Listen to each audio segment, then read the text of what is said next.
क्या ज़माना है यार।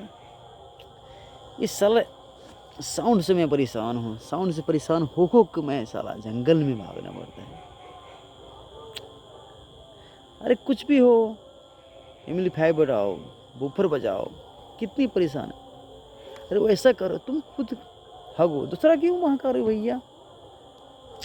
अरे यार मैं तो बहुत परेशान हो गया यार, बहुत बेशक परेशान मैं हो गया। तुम खाओगे तुम्हारा पेट भरेगा, हाँ, लेकिन तुम पाते सारे सारी दुनिया को महकाता हूँ। ये कौन सा कोर्ट में लिखा है, कौन सी किताबें में लिखा है भैया। बहुत मेरा दुख लगता है यार। ये हंसने की बात नहीं है साला, बहुत शर्म की बात है। अरे तुम्हारे घर में काम है, चलो मैं मानता हूँ, लेकिन दूसरा का शोर मत मचाओ यार। लेडी साउंड में थोड़ा हल्का बजाओ। अरे इतना बजाता हूँ, कितने बच्चे को पढ़ाई डिस्टर्ब में मालूम है ना।